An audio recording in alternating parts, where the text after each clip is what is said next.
Muy buenas noches, amados compañeros en el ministerio, en el cuerpo místico. Bonsoir, bien-aimés compagnons dans le ministère du corps mystique du Seigneur Jésus-Christ, c'est-à-dire l'Église du Seigneur Jésus-Christ. C'est un grand privilège et bénédiction d'être avec vous ici présents et également avec ceux qui sont à travers le satellite Amazonas ou Internet dans les différentes nations. En ce qui est de la construction de la tente, cela va très bien dans tout le temps, avec des luttes, parce que toujours il y a des luttes, mais avec la victoire, parce qu'on ne peut pas avoir la victoire sans qu'il y ait lutte. Et j'apprécie beaucoup ce que vous avez fait et que vous serez toujours main dans la main avec ce projet important de la grande tente cathédrale, que nous savons que c'est un projet divin, comme il y a eu construction du tabernacle dans le désert avec Moïse, dans lequel a reçu la révélation et personne d'autre ne l'avait. Mais il devrait travailler et il était en charge de ce que Dieu lui avait montré pour faire le travail. Les uns travaillaient et les autres apportant le soutien. Et ceux qui travaillaient aussi apportant du soutien. Et les princes se chargeaient de collecter l'argent. Souvenez-vous que les princes de la tribu d'Israël et cela viennent à être les ministres du temps de la dispensation de la grâce. Et c'est réalisé cette œuvre au degré qu'il y a un moment que Dieu a dit c'est assez, il n'y aura plus d'offrande, donc c'est suffisant. Alors, il ne fallait plus continuer à offrir, même s'il y avait besoin avant d'argent, mais vous voyez qu'il y avait ce qui avait eu autre chose, ceux qui étaient avec Moïse, parce que il y avait certains qui n'étaient pas avec Moïse. Toujours, le peuple, nous voyons qu'il y a quelqu'un qui pense que non, cela ne devrait pas être ainsi, cela c'est une folie. Mais Paul disait, moi, je supporte la folie parce que dans le programme de Dieu, le programme divin, ce que les gens ne comprennent pas, ils pensent que c'est de la folie. Alors, ceux qui n'étaient pas pour, ils étaient contre Paul. Et pour moi également. Et je remercie Dieu qu'il nous a donné l'entendement du programme divin pour notre temps et de comment travailler dans le programme de Dieu. Et le faire avec allégresse. Comme Dieu l'a dit à travers David, à Salomon, là-bas,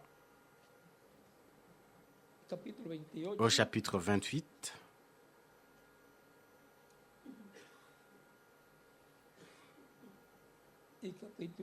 et chapitre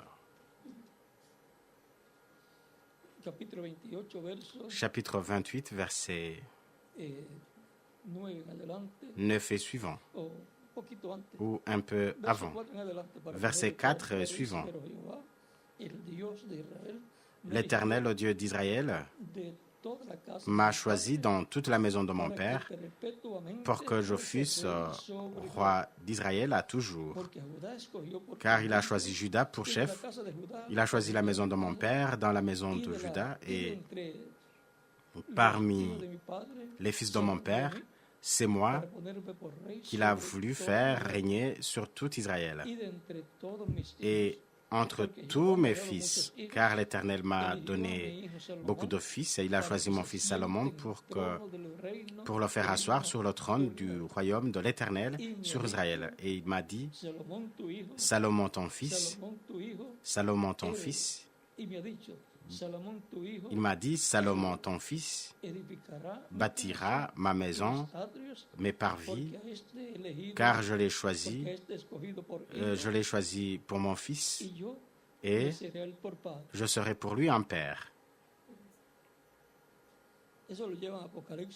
Cela amène à Apocalypse, chapitre 21, versets 5 à 7, mais nous allons continuer à lire ici et après on va le voir. J'affirmerai pour toujours son royaume.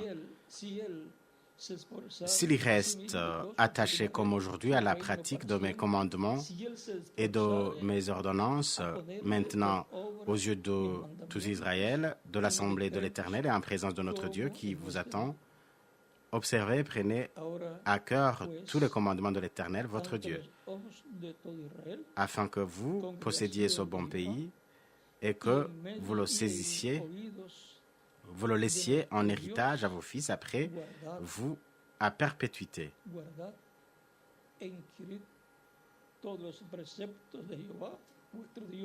Observez et prenez à cœur tous les commandements de l'Éternel, votre Dieu, afin que vous possédiez ce bon pays et que vous le laissiez en héritage à vos fils après vous à perpétuité.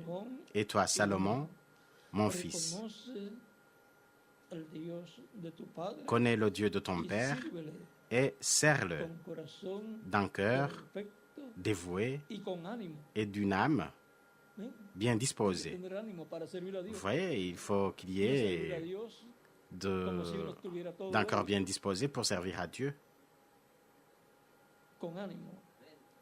avec enthousiasme, avec volonté également, avec la bonne volonté, qu'il n'y ait pas d'obligation, mais avec enthousiasme. Car l'Éternel sonde tous les cœurs et pénètre tous les desseins et toutes les pensées. Si tu le cherches, il se laissera trouver par toi. Mais si tu l'abandonnes, il te rejettera pour toujours. Considère maintenant que l'Éternel t'a choisi afin que tu bâtisses une maison qui serve de sanctuaire, afin que tu bâtisses une maison qui serve de sanctuaire, Fortifie-toi et agis. La révélation était venue à David. Une révélation qu'il est venue au cœur, mais lui n'était pas la personne choisie pour faire cette maison, construire cette maison. Mais comme il était le messager de ce temps, le roi, et il avait la révélation. Et après, et c'est à lui qu'est venue la révélation, il devrait la donner, la faire connaître. Et pour arriver à l'accomplissement et la réalisation de ce qu'il avait dans son cœur, cette vision. Souvenez-vous que après, dans un roi, là-bas, il dit que tout a été planifié, ordonné par le doigt de Dieu. Donc, ce n'était pas quelque chose... Là-bas, au verset 11, continue, dans le verset 11, où nous allons continuer ici.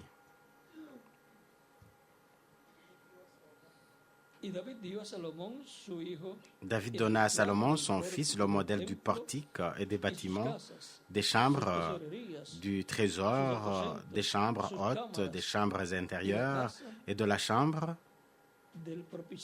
du propitiatoire, c'est-à-dire tout. Ça devrait être selon le plan que David avait donné à Salomon. Souvenez-vous que dans le message et la révélation de cette sceau. Là, je crois que c'est Dieu dans la simplicité, page 10 à 15, vers là, il y a une typologie. Le révérend William Branham du tabernacle qui était dédié en ce jour-là, et après explique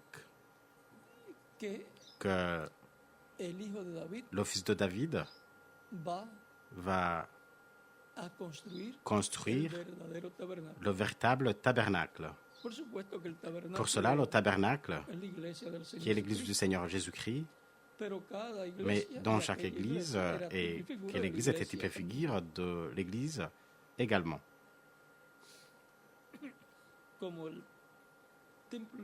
Comme le temple, le tabernacle qu'a construit Moïse, le temple qu'a construit Salomon est type et figure, non seulement de Christ parce qu'il a dit détruisez ce temple, je le reconstruirai dans 3 jours.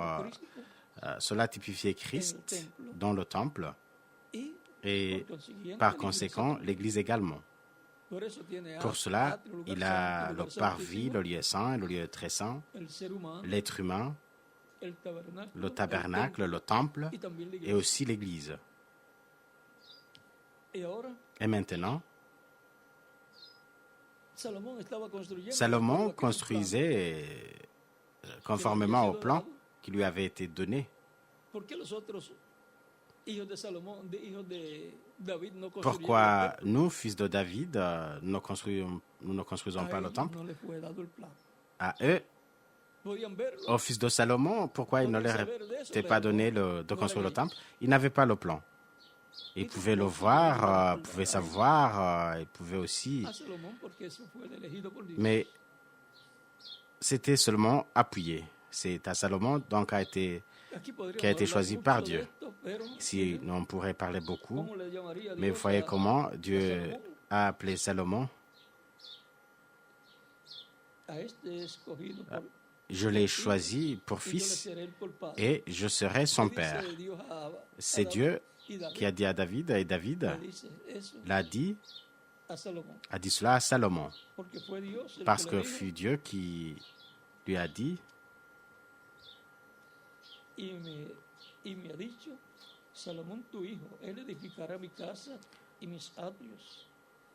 m'a dit, Salomon, ton fils bâtira ma maison et mes parvis, car je l'ai choisi pour mon fils et je serai pour lui un père. Tout cela doit être conformément avec toute l'Écriture.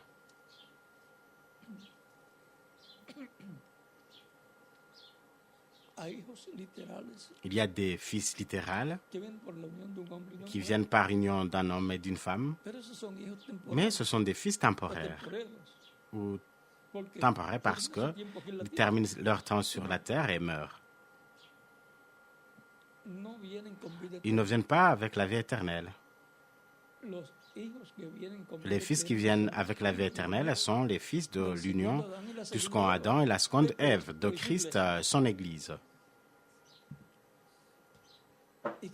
Et Christ dit, je suis le rejeton de David. Et là, on ne va pas expliquer beaucoup pour que puisse s'ouvrir le 7e sceau. Beaucoup. Mais nous allons lire ce qui est promis au chapitre 21, versets 5 à 7. Voyons au verset 7. Il me dit, 6 à 7, il me dit, c'est fait, je suis l'alpha et l'oméga, le commencement et la fin. À celui qui a soif, je donnerai de la source de l'eau de la vie gratuitement. Celui qui vaincra héritera ces choses. Je serai son Dieu et il sera mon fils. Vous voyez, la même chose, Dieu l'a dit à David en relation avec Salomon.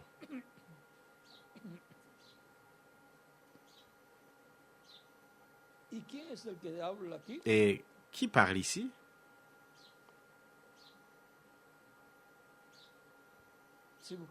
Si nous cherchons au chapitre 2 et chapitre 3, nous allons lire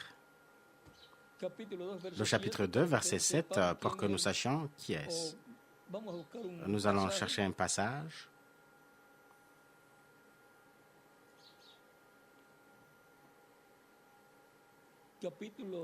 Chapitre 2, versets 26 à 29. À celui qui vaincra et qui gardera jusqu'à la fin mes œuvres, je donnerai autorité sur les nations. Pour cela, donc, il a l'autorité. Et où? Il est donc sur le trône. Celui qui est dans le trône, celui qui a l'autorité, comme celui qui est dans le trône, la chaise présidentielle, celui qui a la puissance, le pouvoir sur la nation. Toujours par la puissance, le pouvoir, il y a la lutte, la bataille, les élections, et avant les élections, il y a une bataille pour que on ait le candidat que le peuple décide, vote, celui que le peuple aime. Ils peuvent aimer les uns pour leur apparence, autres avec leur programme qu'ils ont présenté. Ce sont les trois choses que vous pouvez choisir pour une personne.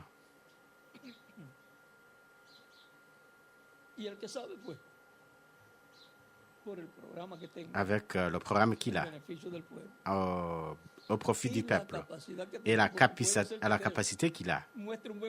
Parce que montre-nous, donc il peut montrer un bon programme et il ne sait pas comment le réaliser. Avec sa capacité, donc serait l'autre. Vous voyez ici, à celui qui vaincra et qui gardera jusqu'à la fin mes œuvres, je donnerai autorité sur les nations. Il les pètera avec une verge de fer.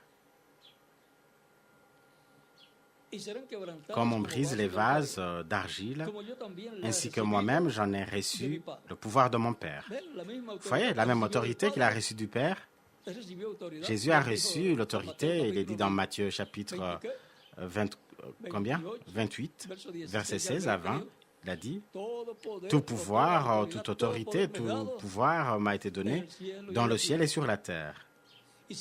Et s'il lui a été donné dans le ciel et sur la terre, alors il est le roi, il est le gouverneur du ciel et de la terre, et pour cela, dit l'Écriture que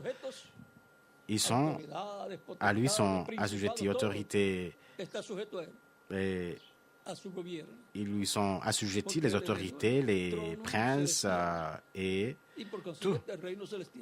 Ils sont donc sous son gouvernement et il est dit, je lui donnerai autorité sur toutes les nations. Ici, il parle de la terre. Et aussi, quand il dit dans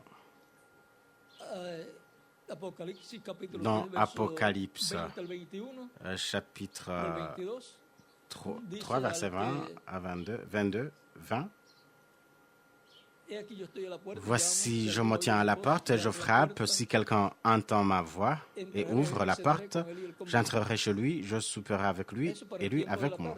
Cela, c'est au temps du soir. Et c'est pour l'Occident, parce que en Occident, c'est là où, donc c'est le moment pour le soir où le soleil se couche. Pour cela, dans la matinée, là où était Paul, ça devrait être on déjeunerait avec lui et lui avec moi. Donc, nous devons savoir les horaires du déjeuner. Donc, premièrement, c'est le déjeuner le matin et après le dîner. Et donc, c'est le petit déjeuner, le dîner, dans certains endroits. Quelque part, le déjeuner ne signifie rien. Le petit déjeuner, c'est de 6h à 8h du matin. Ça, c'est le petit déjeuner. Il y en a d'autres où...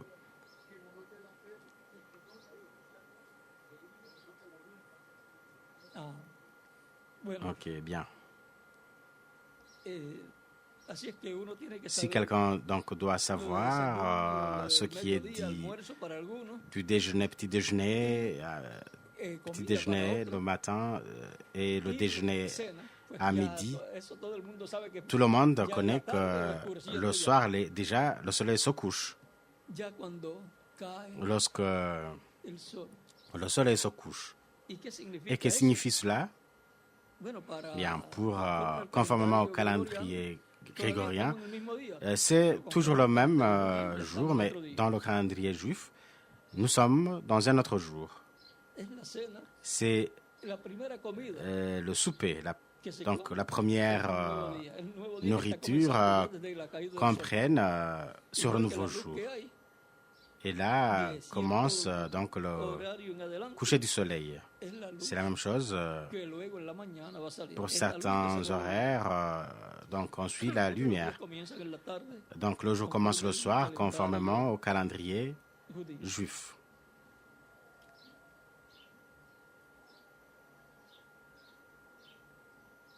Bien. Ici, vous pouvez voir que Christ, lorsqu'il y parle, je souperai avec lui et lui avec moi, déjà, il y parle du repas d'un nouveau jour dispensationnel, la nourriture, que après passer par différents horaires et âges, alors c'est une nourriture, un souper, et le souper c'est plus fort dans la majorité des pays. Nous regardons l'œuvre dans chaque œuvre du Seigneur, que cela est donc a plus de valeur qu'il a, et le sentiment avec lequel on fait, l'intention du cœur avec lequel nous faisons les œuvres dans le royaume du Seigneur. Et le Seigneur, cela c'est ce qu'il juge, c'est ce qu'il a dit dans David à Salomon pour la construction du temple. Alors souvenez-vous, nous sommes dans la construction d'un endroit qui est plus important dans le programme divin. Et pour cela, nous sommes en train de travailler sur de bonnes bases. Les bases ne sont que concrètes. Les bases sont donc la parole qui a été promise. Et celui qui doit l'accomplir, il doit avoir des ministres et des ministres qui le croient. Alors, il faut qu'il y ait la révélation, l'inspiration pour le faire. Et Salomon l'avait.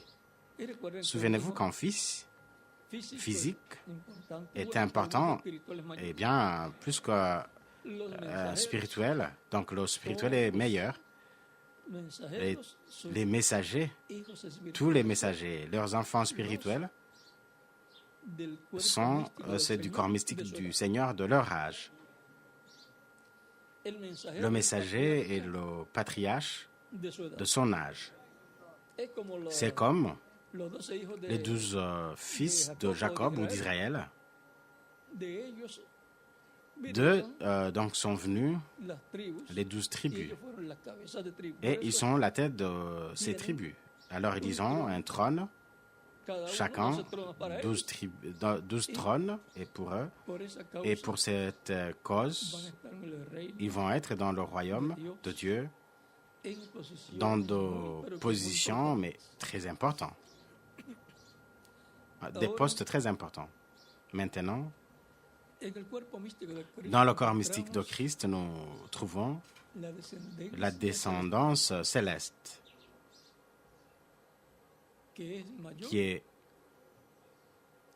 meilleure et que c'est au niveau céleste selon l'ordre de Melchizedek, de la Jérusalem céleste et du temple céleste. Cela, c'est sur toute la descendance physique d'Abraham. Ils sont de sacerdoce royal, ils sont aussi des sacrificateurs, c'est-à-dire du sacerdoce royal. Pas du sacerdoce temporaire, mais le sacerdoce royal éternel, céleste de Sion, la Sion céleste qui est l'Église du Seigneur, la Jérusalem céleste qui est l'Église du Seigneur, et tout cela appartient à ce peuple céleste, il est dit, et la compagnie de myriades d'anges au premier-né inscrits dans le ciel. Vous voyez? Ce peuple céleste passe pour une étape terrestre, mais sont ceux qui seront glorifiés. Ils sont au niveau de la royauté céleste. Et maintenant, je crois que nous sommes un peu reposés. Donc, veuillez vous asseoir, s'il vous plaît. Le Seigneur Jésus-Christ, dans Luc 19, verset 11 et suivant, dit qu'un homme riche était dans un pays lointain pour recevoir un royaume et retourner. Christ est monté au ciel et a reçu le royaume céleste, et après, dans l'ouverture des sceaux, lorsque le livre des sceaux lui est remis pour être ouvert, c'est lorsqu'il aura complété son Église et terminé son œuvre de souverain sacrificateur, alors il recevra le pouvoir. Le pouvoir et la gloire lui seront donnés dans Apocalypse chapitre 5, voyons.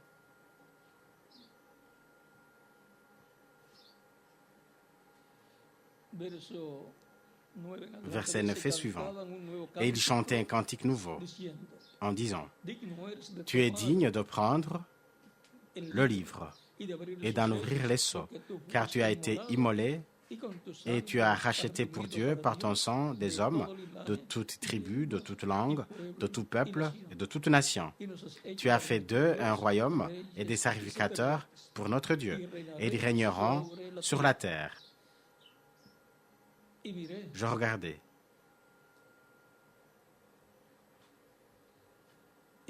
Je regardais et j'entendis la voix de beaucoup d'anges autour du trône et des êtres vivants et des vieillards.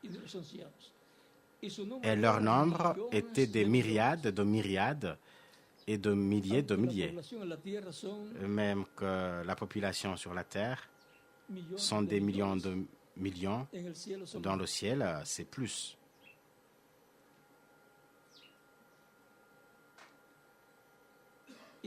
Et ils sont éternels.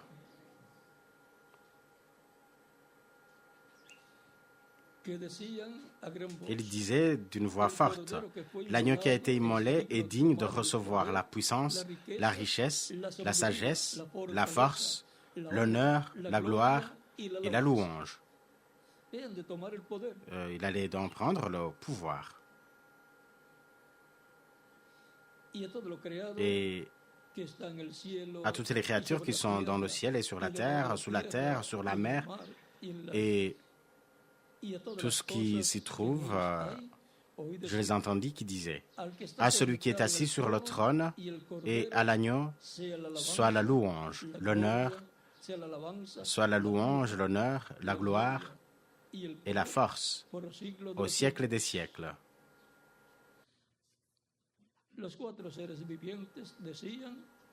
Et les quatre êtres vivants disaient Amen. Et nous également, nous disons Amen, qu'il soit ainsi. Ainsi soit-il. Et les vieillards se prosternèrent et adorèrent celui qui vit pour les siècles des siècles. Et maintenant, nous voyons ici comment tout cela se passe. Et lorsque cela arrive, dans Apocalypse 11, à 15, le septième ange sonna de la trompette et il y eut dans le ciel de fortes voix qui disaient: le royaume du monde est remis à notre Seigneur et à son Christ, et il régnera au siècle des siècles.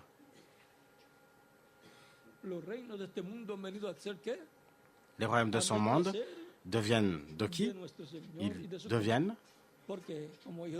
Ils appartiennent, deviennent donc il devient celui de notre Seigneur et à son Christ, parce que le Fils de l'homme est l'héritier de la planète Terre au complet, avec tout ce qu'il contient. Et les 24 vieillards qui étaient assis devant Dieu sur leur trône se prosternèrent sur leur face et adorèrent Dieu en disant: Nous te rendons grâce, Seigneur Dieu Tout-Puissant, qui est et qui était, car tu as saisi ta grande puissance et pris possession de ton règne. Les nations se sont irritées et ta colère est venue. Et le temps est venu de juger les morts, de récompenser tes serviteurs, les prophètes, les saints et ceux qui craignent ton nom, les petits et les grands, et de détruire ceux qui détruisent la terre. Voyez le problème de ceux qui détruisent, qui ont détruit la terre. Ils ont causé les problèmes climatiques sur la planète Terre.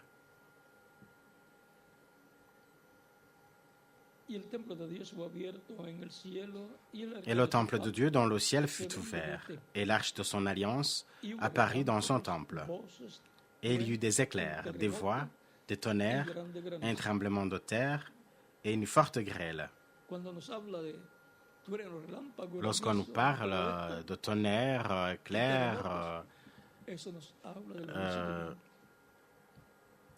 les tremblements de terre, tout cela nous parle du jugement divin, dont Dieu, en colère de son trône, où sorte le jugement divin sur la race humaine, et cela est très proche. Et cela correspond au jour de vengeance de notre Dieu, la partie que Jésus n'a pas lue. Et cela correspond à Deutéronome, là-bas 35, un nombre, chapitre 35, comme ça. Parce que Dieu vengera le sang de ses saints, de son peuple. Pour cela, le jour de vengeance de notre Dieu. Dieu sera comme juge. L'Écriture dit dans Paul, Pierre parle que Jésus, Dieu l'a mis comme juge des vivants et des morts. Le chapitre 6 d'Apocalypse, verset 12. Et suivant dit, vous voyez, je regardais, quand il ouvrit le 6e sceau, il y eut un grand tremblement de terre. Le soleil devint noir comme un sac de crin, la lune entière devient comme du sang, et les étoiles du ciel tombèrent sur la terre, comme lorsqu'un figuier secoué par un vent violent jette ses figues vertes. Et le ciel se retira comme un livre qu'on roule, et toutes les montagnes et les îles furent remuées de leur place.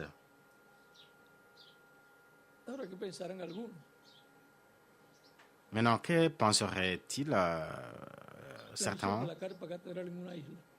La vision de la tente cathédrale dans une île. Il dit que toute île va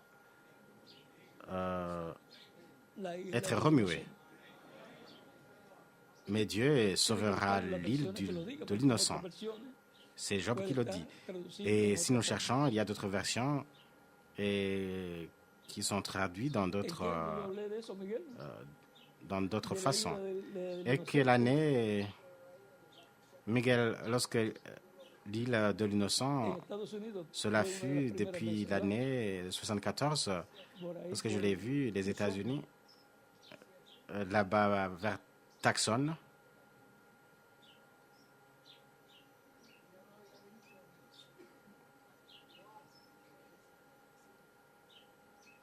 En 77, pour là-bas.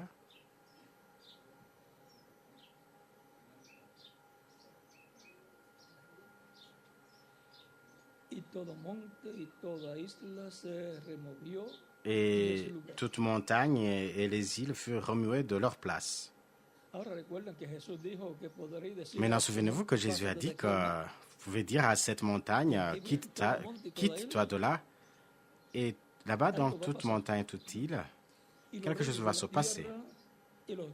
Et les rois de la terre, les grands, les chefs militaires, les riches, les puissants, tous les esclaves et les hommes libres se cachèrent dans les cavernes et dans les rochers des montagnes. Et disaient aux montagnes et aux rochers, tombez sur nous et cachez-nous devant la face de celui qui est assis sur le trône et devant la colère de l'agneau. Car le grand jour de sa colère est venu. Et qui peut subsister? Maintenant, vous voyez ce qui est dit ici. Et dans Apocalypse, chapitre 14, verset 6 à 7, ce que nous dit. Je vis un autre ange qui volait par le milieu du ciel, ayant un évangile éternel pour l'annoncer aux habitants de la terre, à toute nation, à toute tribu, à toute langue et à tout peuple. Il disait d'une voix forte, « Craignez Dieu et donnez-lui gloire, car l'heure de son jugement est venue. Et adorez celui qui a fait le ciel et la terre et la mer et les sources d'eau. » L'heure de son jugement, c'est l'heure de sa colère, l'ère de la colère de l'agneau. Le message où on prêche le jugement divin en forme, de façon formelle, en se basant à ce qui est promis, c'est en ce temps de la fin, parce que c'est le temps où l'évangile du royaume, l'évangile éternel est prêché. Ce messager vient avec l'évangile éternel pour le prêcher aux habitants de la terre. Pour cela, il doit être sur la terre. Il doit venir sur la terre, envoyé de Dieu, avec son message de l'évangile éternel, qui est la grande voix de trompette, ou la trompette finale, la trompette retentissante. C'est la trompette finale dont parle 1 Corinthiens, chapitre 15, versets 49 à 58, et 1 Thessaloniciens, chapitre 4, versets 13 à 17, et Philippiens, chapitre 3, versets 20 à 21. Sa venue sera pour la bénédiction de ceux qui l'attendent et le servent, sera pour leur transformation, dit Paul, et pour les morts en Christ, pour la résurrection d'eux encore éternelle, et pour le monde, le jugement.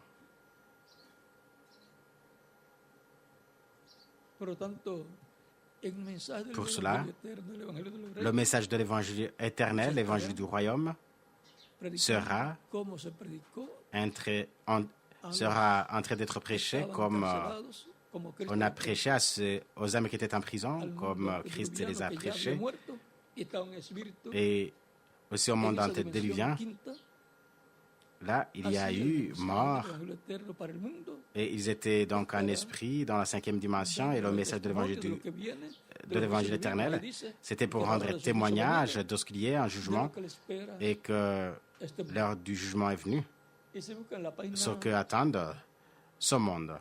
Et si nous cherchons la page 369 du livre des Sceaux, la révélation de cette sceau, nous allons trouver là-bas. Je ne sais pas si vous avez cela à la page 369, et on va le lire ensemble.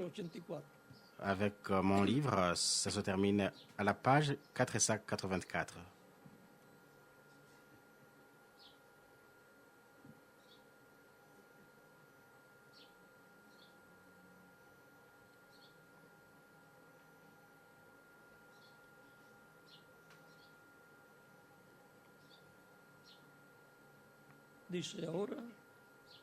Dit, maintenant, prenons les 2 derniers versets d'Apocalypse 6. le passage que nous sommes en train de lire. C'est-à-dire ce qui se passera avec ceux qui se sont moqués et qui ont ri la prédication de la parole confirmée du Dieu vivant. Parce que la parole confirmée du Dieu vivant va être prêchée en ce temps de la fin, c'est-à-dire le message correspondant à notre temps. Ces deux prophètes seront là et ils feront toutes sortes de miracles. Ils obscurciront le soleil et toutes choses à travers de ce temps. Après, eux, ils crieront aux pierres, aux montagnes, de les cacher de la même parole, laquelle ils se sont moqués avant. Parce que, premièrement, c'est la prêche, ils écoutent, ils y croient ou rejettent. Et après, c'est la conséquence qui vient. Parce que maintenant, il peut le voir dans sa venue, disant, cache-nous de la colère de l'agneau. Il est la parole. Eux se sont moqués de la parole et voilà, il y a la parole incarnée. Ils se sont moqués grandement de ces prophètes, mais maintenant, la parole incarnée est venue. Pourquoi ils ne se sont pas repentis? Ils ne l'ont pas pu parce que c'était trop en retard. Pourquoi? Parce qu'il n'y avait pas de sang sur le propitiatoire dans le ciel et Christ n'était pas encore donc comme souverain sacrificateur. Ils savaient le châtiment qui les attendait. Ils avaient entendu tout cela. Ils étaient dans les activités, les cultes comme celui-là. Et ils avaient entendu tout cela et ils savaient qu'ils s'attendaient à la même chose que ces prophètes avaient prêché. Premièrement, c'est la prédication, la prophétie et après l'accomplissement. Mais ils avaient rejeté. Ils ont déprécié la miséricorde de Dieu pour la dernière fois. Vous voyez? C'est sous le ministère de Moïse et Élie que la miséricorde de Dieu sera pour la dernière fois. Et quand quelqu'un déprécie la miséricorde de Dieu, ce qui lui reste, c'est le jugement. Il est dit, pensez à cela. Maintenant, les miracles seront pour qui, dit Branham, page 136. Du livre des citations.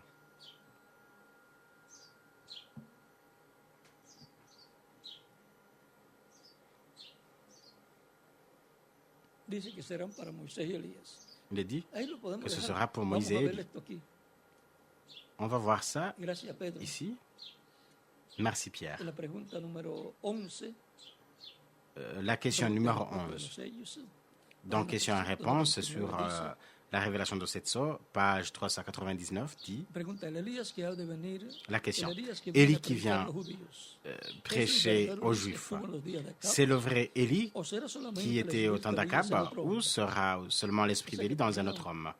C'est-à-dire que il a un cadre, cette personne qui pose la question, ou non, il ne veut pas donc s'incliner ici et là.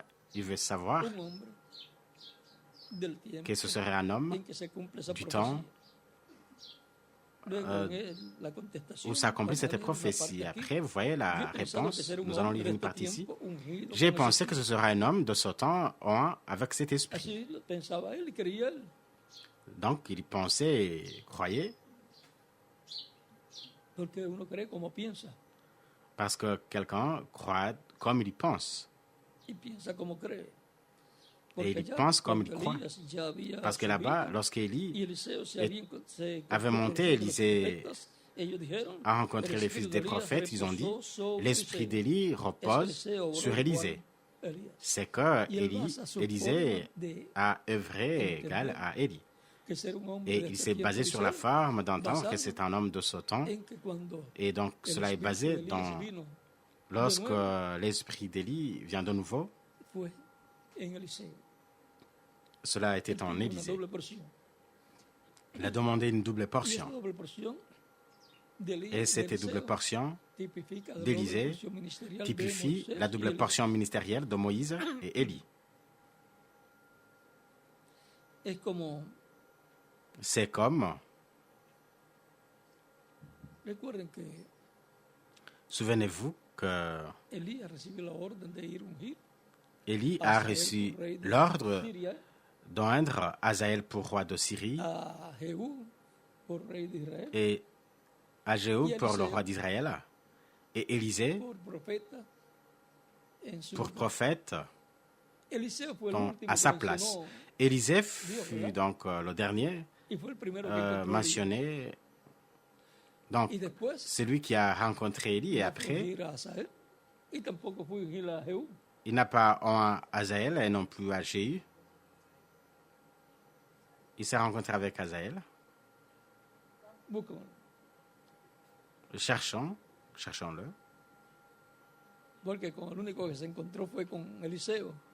Donc, avec celui qu'il a rencontré, c'est seulement Élisée. Donc, cela est meilleur. Il sait se défendre bien. Oui, Élisée, c'est lui qui a pleuré lorsqu'il a vu.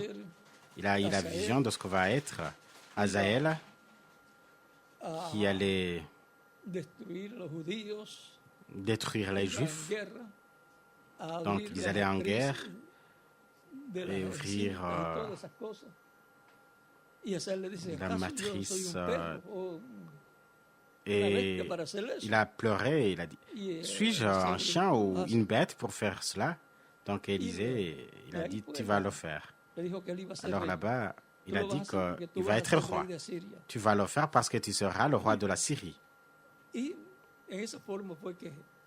Dans cette forme, fut qu'ils ont parlé avec la parole. Il a parlé et ça restait établi qu'il sera roi. Donc, il lui a dit ce qu'il va faire. Et ce n'est pas lui qui allait mettre la pagne sur le visage du roi. Il savait qu'il allait être roi et ôter donc le royaume qui était là-bas. S'il n'arrivait pas à être le roi, alors on allait le tuer avant. Et comme c'était avec le décret divin, ça devrait être ainsi. Et après à Jéhu, Élisée a envoyé à l'un des fils des prophètes avec l'oint pour l'oindre. Je ne sais pas si c'est Élisée était avec un certain âge a reçu la permission de Dieu pour faire cela de cette façon. Personne ne juge un prophète parce que on ne peut pas dire qu'il a fait mal. Vous pouvez dire Élie l'a fait donc pire parce qu'il n'a aucun de ses intérieurs. Donc, c'est d'intérieur. Donc, ce qu'Élie n'a pas pu réaliser, c'est Élisée qui l'a fait dans le programme divin. Donc, Élie, son ministère d'Élie, réaliserait cela et ce qu'Élie n'a pas fait, le troisième, Jean-Baptiste, ce que le troisième Élie n'a pas fait, le quatrième, et ce que le quatrième n'a pas fait, et que ce serait fait, sera fait par le ministère du cinquième Élie.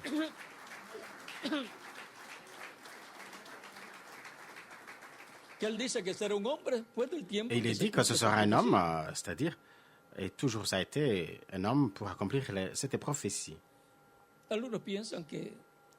Certains pensent que c'est le même quatrième Élie.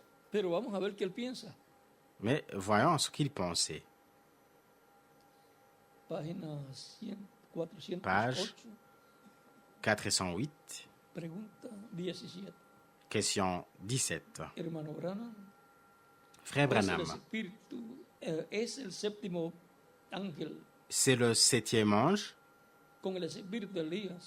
avec l'esprit d'Élie, le même Élie envoyé aux 44 000 Juifs durant les 3 ans et demi de la tribulation, après l'enlèvement, certains sont terrés avec cet enseignement. Peut-être les autres aussi sont... Ah, si c'est le... Il pense que c'est lui-même qui doit ressusciter pour accomplir cette prophétie. Mais voyez ce qu'il dit ici. Non. Non, il n'est pas lui-même. Ce sont des hommes différents. Le 4e Élie et le 5e Élie sont deux hommes différents. Si tu veux voir, le voir ressusciter pour accomplir cela, ce serait la même personne, pas deux. Élisée, qui vient dans la forme ou la place d'Élie, n'était pas Élie. Et lorsque l'esprit d'Élie vient sur un homme appelé Jean-Baptiste, également c'était Élie. Et l'homme, le 7e ange, le messager envoyé à la fin de l'âge de la Odyssée, ne sera pas l'Élie littéral. Ce sera bien un gentil à son peuple, un homme des nations à son peuple. Alors l'esprit d'Élie venant en cette occasion, donc à ces gens, donc aux Juifs, ce sera un Juif. Parce que toujours, un est envoyé à son propre peuple. Voilà ma révélation. Et là, il le scelle bien. C'est sa révélation. Ce ne sera pas le même 4e Élie. Même s'il ressuscite, ne pourra pas être lui. Et suite à la vision de la tente, comme il contient des prédications, des appels à la chair au pied de Christ, et contient la guérison, des miracles. Et le révérend William Branham dit que les miracles, c'est pour Moïse et Élie.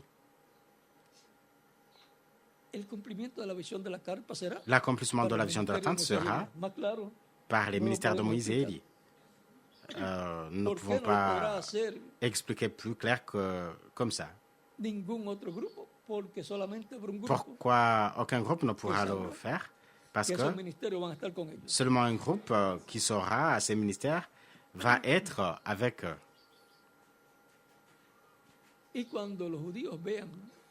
Et lorsque les Juifs verront Christ venant pour son Église et diront, voilà celui à qui nous attendions. Et cela va être vu dans l'accomplissement de la vision de la tente, qui est le 3e poule, et cela va être le 3e poule manifesté. Et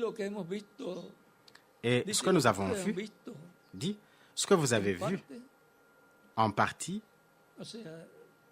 c'est-à-dire dans les 5 exemples, dit avec la puissance, la main puissante de Dieu a été manifestée, donc cela, c'était la parole créatrice étant parlée, et cela n'a pas pour aller prier aux personnes et pour les choses, c'était seulement parler la parole. Il dit, ce que vous avez vu manifester en partie viendra donc lorsque vient l'oppression. Alors souvenez-vous que nous devons travailler rapidement avant que vienne l'oppression, la persécution forte. Par le monde, il y a l'oppression économique. Il est dit qu'il va y avoir une oppression, une persécution pour l'Église épouse. Mais à travers cette oppression, nous allons nous en aller. Et lorsque viendra l'oppression, ce que nous avons vu manifester en partie sera manifesté dans toute sa plénitude. Et il est dit que cela est le 3e poule. Vous voyez la promesse du 3e poule, c'est pour être accompli où? Dans l'accomplissement de la vision de la tente. Pour cela, cela est dû au ministère de Moïse et Élie de déterminer où va être construit la tente qu'a vue le révérend William Branham. Beaucoup peuvent donc avoir des opinions. Voilà le meilleur site, mais voilà le site qu'a vu le révérend Branham. Alors aucun site n'est meilleur. Que ce soit riche ou pauvre, le meilleur, c'est ce que et où il a vu donc l'a vu le révérend William Branham. Pour cela, il a vu déjà accompli, c'est-à-dire la vie en fonction. Si la vie en fonction, c'est parce que ça va être, il va être en fonction. Elle va être. S'il y a des luttes, des situations, peu importe. Cela, nous le laissons à ceux qui travaillent et qui sont en charge de tout cela. Les ministres, donc, qui sont main dans la main, priant et soutenant aussi économiquement. Les problèmes se laissent là-bas. Non pas nous contenter sur les problèmes, mais tout va très bien, donc la partie positive. Et tous les ministres avec leurs assemblées priant pour que tout marche bien, pour que Dieu donne et pour que Dieu donc pouvoir et pour qu'il y ait donc enthousiasme au milieu du peuple. Et mon conseil, je vous l'ai donné, je vous ai dit que de travailler bien, parfaitement bien. Et j'ai confiance en eux. Et tous les ministres ont confiance en eux dans l'œuvre qu'ils sont en train de réaliser. Et les choses faites ont été donc ils l'ont fait bien et je l'ai vu que c'est bien également. Après donc la vision de l'attente, le révérend William Branham nous dit qu'il y aura autre chose. Dans l'accomplissement de la vision de l'attente sera où la gloire de Dieu sera manifestée dans toute sa plénitude. Donc, c'est à nous de travailler. Après, nous allons voir ce que Dieu va faire,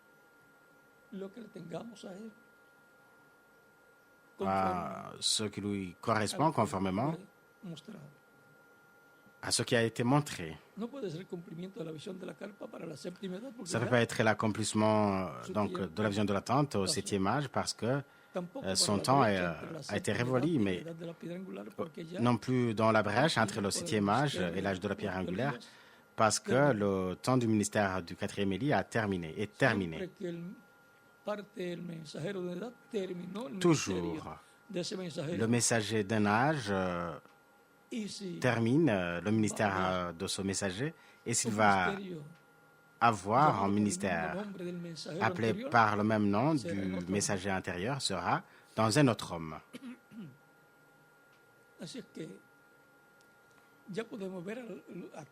Donc nous pouvons voir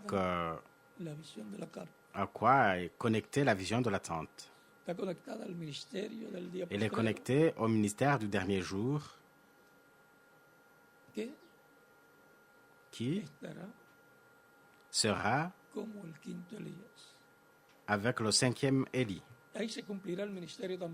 Là s'accomplira le ministère également de Moïse, le ministère de Jésus aussi. Là sera l'accomplissement de la vision de l'attente, la colonne de feu qui a libéré le peuple hébreu, qui a parlé à Moïse. Là sera l'ange de l'Alliance. Là sera l'ange qui accompagnait le révérend William Branham.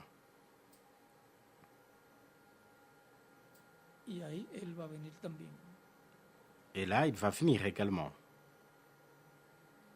Parce que la vision de l'attente est en relation à tout le programme divin correspondant au dernier jour.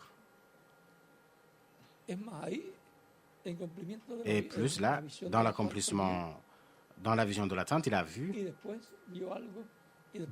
Après, il a vu quelque chose. Souvenez-vous, l'ange lui a dit, souvenez-vous du nom que vous cherchez. Dans la vision, là, il y a le nom là-bas. Et cela ne peut être autre nom que le nom éternel de Dieu, de la ville de notre Dieu et le nom nouveau du Seigneur. Donc, quelque chose de grand est sur le point d'arriver. Mais comme l'a lu le révérend Benjamin, José Benjamin Pérez, à la page 467, par là.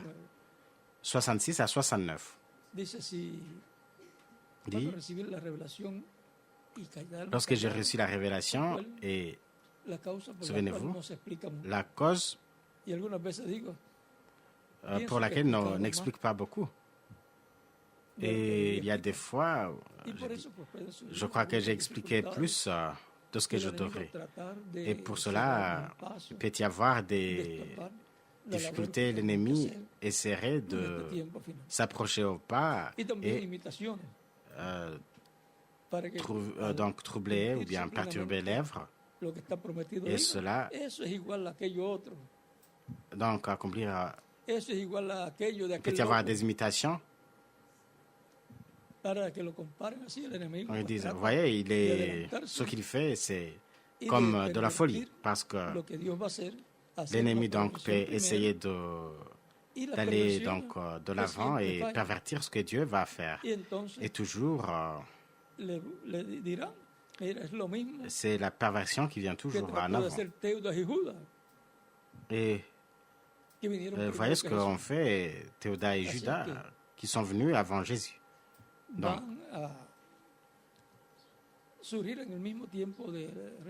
il va y avoir, même au temps de Branham, il y a eu des imitations de son ministère. Il a montré le signe dans la main et après, beaucoup sont apparus, disant quelque chose a apparu. Pareil. Pour cela,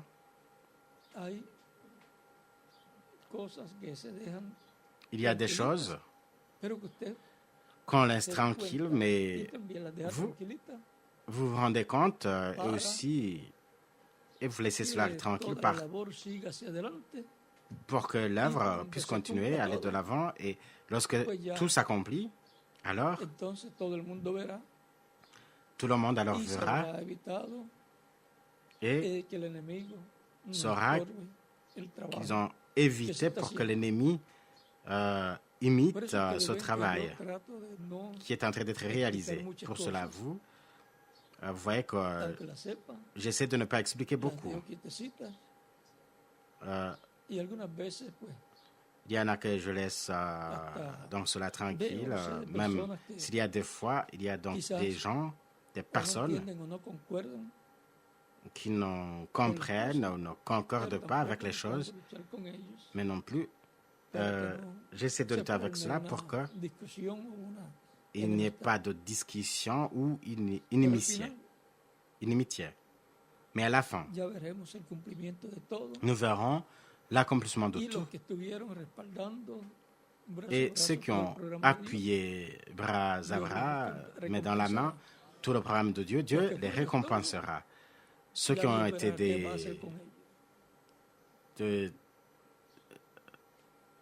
points de trébuchement, Dieu verra ce qu'il va faire avec eux. Souvenez-vous que ceux qui ont été de trébuchement au temps de Moïse, Dieu s'est chargé d'eux. Toujours, ceux qui sont, ceux qui deviennent une barrière, des personnes qui ne veulent pas que s'accomplisse le programme divin. Ainsi, Dieu va les regarder toujours. Et comme Dieu va donc les regarder comme ça, quelqu'un ne peut rien faire. Souvenez-vous que Ananias et Saphiras vont donc, celui va s'accomplir, va se répéter également. Et si nous pouvons voir qu'il y a quelque chose de grand de la part de Dieu qui va se passer en ce temps de la fin. La grande partie, c'est le troisième poule qui va avoir lieu dans l'accomplissement de la vision de la tente. Comment commenceront les activités dans l'accomplissement de la vision de la tente? Nous ne savons pas comment cela va se passer, mais lorsque les activités commencent, nous allons alors voir comment ça se passe. Donc, peut-être au commencement, il n'y aura pas de miracle. Souvenez-vous que le révérend William Branham nous a dit, premièrement, la parole. Après, Dieu s'en charge des miracles.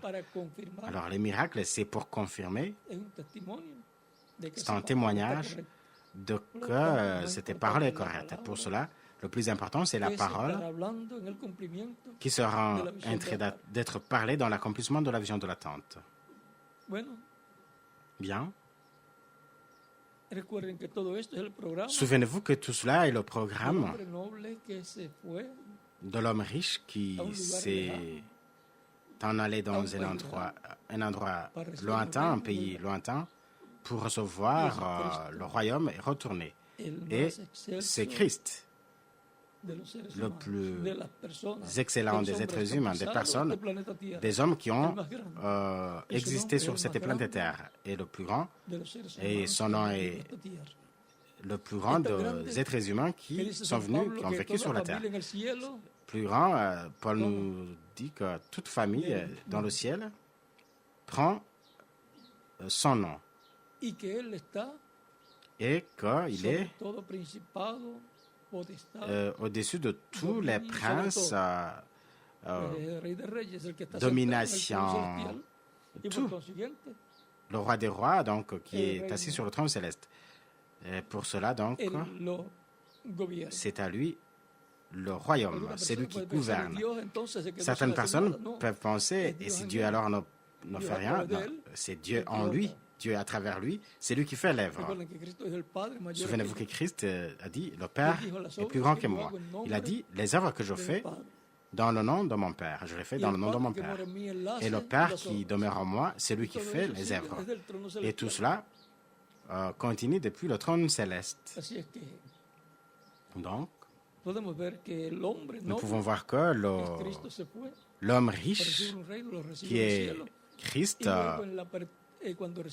cela fut lorsqu'il reçoit un royaume. Il l'a reçu dans le ciel et après, il le reçoit. Il reçoit le livre scellé de cette sceaux et après, il l'ouvre. Donc après, c'est l'œuvre d'intercession et il reçoit les droits du royaume terrestre pour que tous les royaumes du monde viennent à lui et il va décider comment il va administrer ce royaume. Il va y avoir des apôtres, 12 trônes, vont être les messagers, également les gentils, et va être avec lui également. Il a dit à celui qui vaincra, je le ferai asseoir avec moi sur mon trône, comme j'ai vaincu et me suis assis avec mon Père dans son trône. C'est-à-dire qu'il va y avoir une administration importante dans ce royaume. Et dans la parabole des talents, il est dit que les talents qu'ils ont donnés, ils ne l'ont pas donné. Ceux qui ont gagné, ceux qui ont bien gagné, ils ont gardé ça et on les a donnés plus.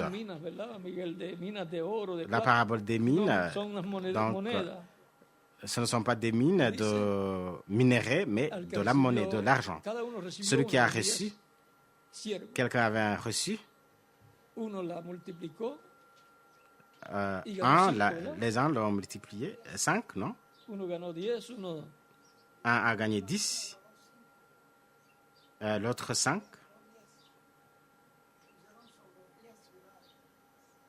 Donc, il a fait régner sur 10 villes, 5 villes.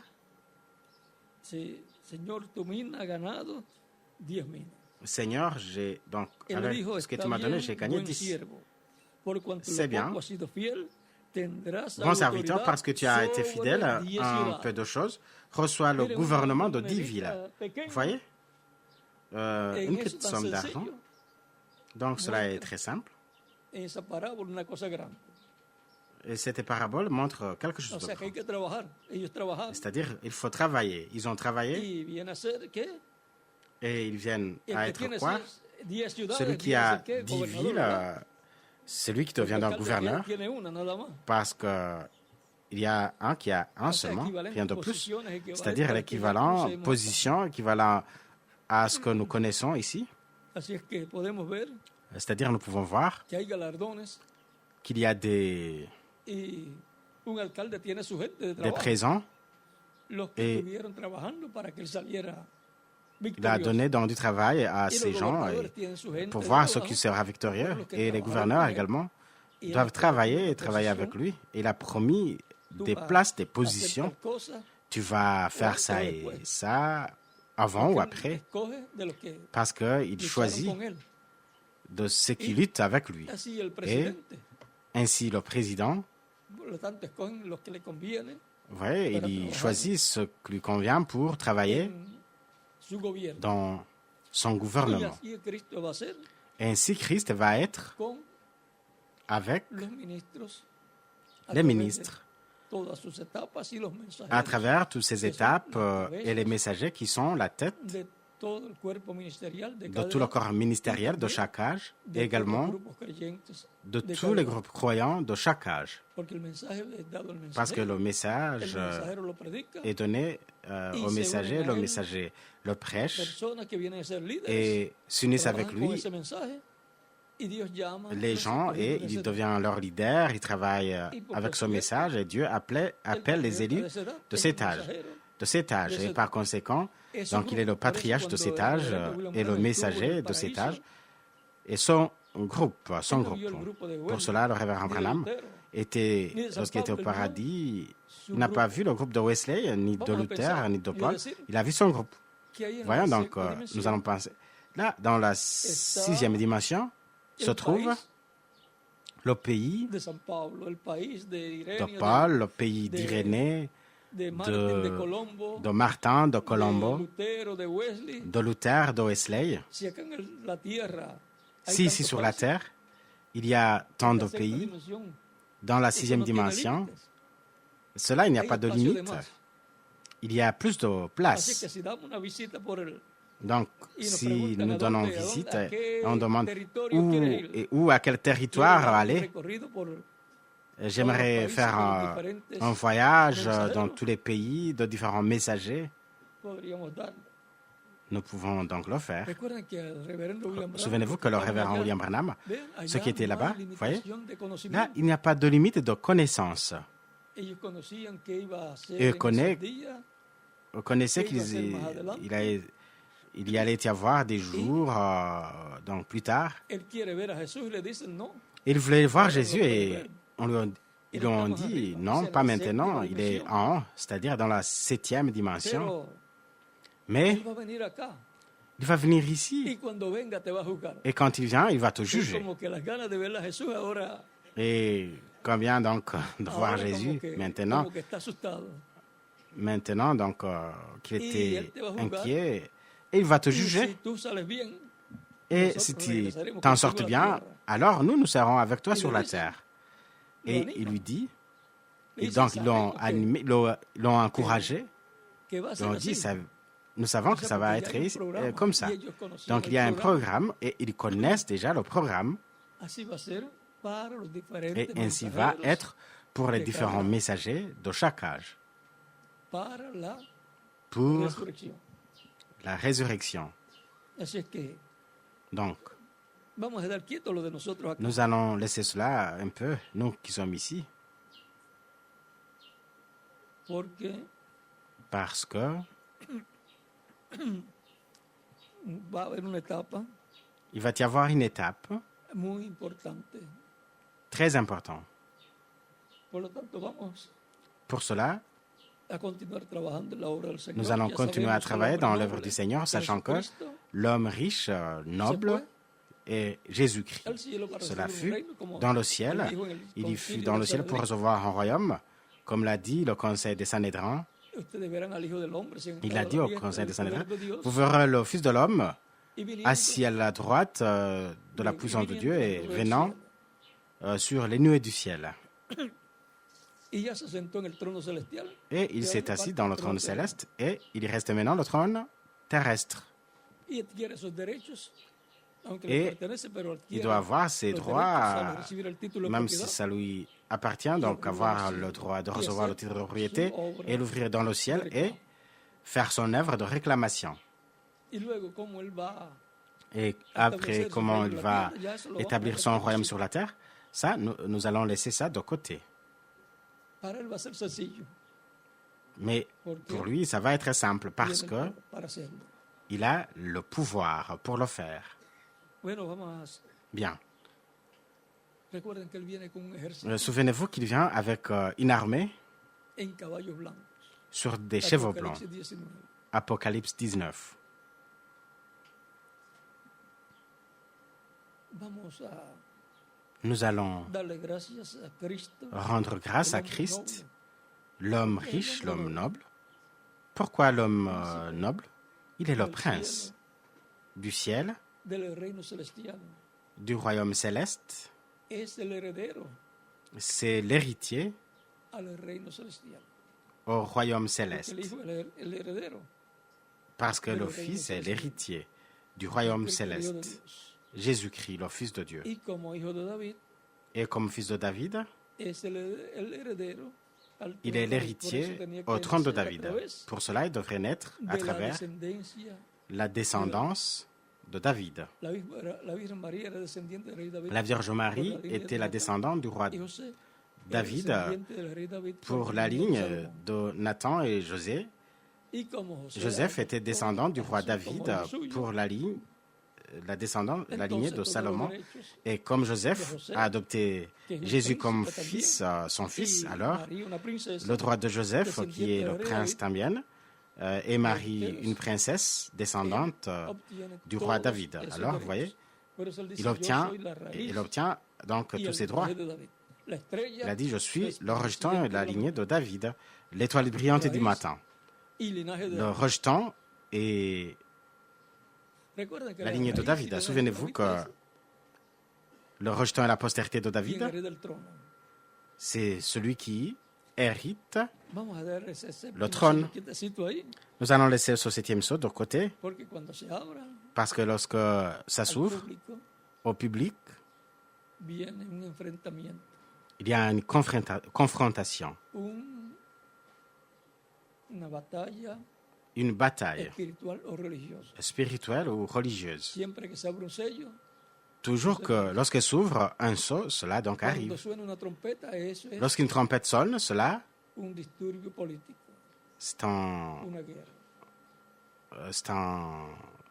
Y ya cuando una plaga es derramada, c'est un trouble politique, une ya guerre. el juicio cayendo, Et lorsqu'il y a le fléau, le plaie qui est déversé là, il y a le jugement qui tombe. porque esas son Et nous cosas allons que laisser cela corresponden de côté. Cela, donc, ce sont des choses qui correspondent à l'accomplissement de la vision de l'attente. Souvenez-vous que le révérend Branham a dit il voulait avoir l'attente. Je veux avoir l'attente parce que j'aimerais prêcher les coupes, les trompettes, les coupes et les plaies. Donc, les plaies se trouvent dans les coupes.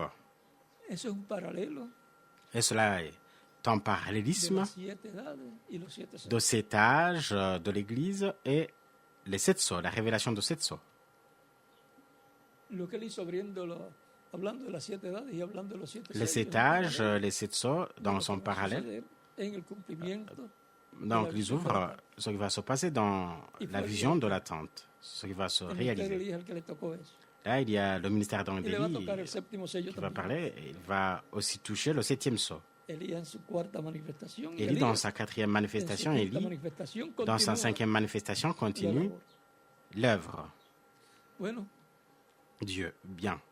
que Dios les bendiga y les guarde. Y Que Dieu vous bénisse et adelante vous trabajando garde, en el reino de et Dios, allez de l'avant, travaillez dans le royaume de Dieu, escuchando la palabra y écoutant la parole sabiendo et sachant que en el programa divino que dans le programme divin,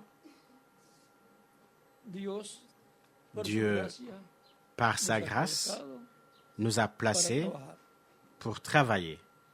Y es una bendición Et c'est une que bénédiction, por elección divina et ça a été par élection que divine nosotros entendamos el que programa de nous Dios comprenions le a programme de Dieu nuestro tiempo. pour notre temps. Cristo a sus discípulos dijo, Christ a "Bienaventurados dit à ses vuestros ojos disciples, porque- bienheureux y vos vuestros yeux oídos porque oyen". et vos oreilles, parce que vous écoutez, parce que beaucoup de prophètes et des justes y ont no lo voulu vieron, y voir oír ce que lo que vous vosotros voyez oís, et y no lo d'écouter ce que vieron. vous écoutez et ne l'ont pas pu. Que Dios les bendiga y les guarde. Que Dieu vous bénisse et vous y por garde. aquí nuevamente Et nous allons laisser de nouveau ici le révérend missionnaire Miguel Bermúdez Marín concluya nuestra parte pour qu'il termine notre en esta partie ocasión. en cette occasion. Dios les bendiga y les guarde y les use Dieu vous grandemente bénisse et en vous su garde et obra, vous utilise grandement dans son œuvre en ce temps de la fin.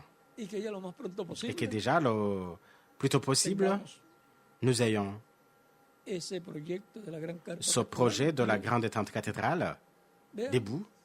Vous voyez? L'effort que chacun fournit va indiquer le désir qu'il a pour que soit réelle cette grande et tente cathédrale. Parce que l'œuvre, c'est la foi exprimée de chaque ministre, de chaque assemblée et de tout le peuple de Dieu, pour notre temps, comme fut dans d'autres occasions. Et la foi, c'est la révélation. Tout dépend de la révélation que la personne a, le ministre a et son groupe a. Si le ministre ne comprenne pas, n'a pas aucune révélation, la révélation du programme de Dieu qu'il doit faire, alors non plus son assemblée ne sera pas donc alimentée, son assemblée. Donc, le ministre ne va pas connecter son assemblée, ne va pas travailler dans le projet que Dieu a.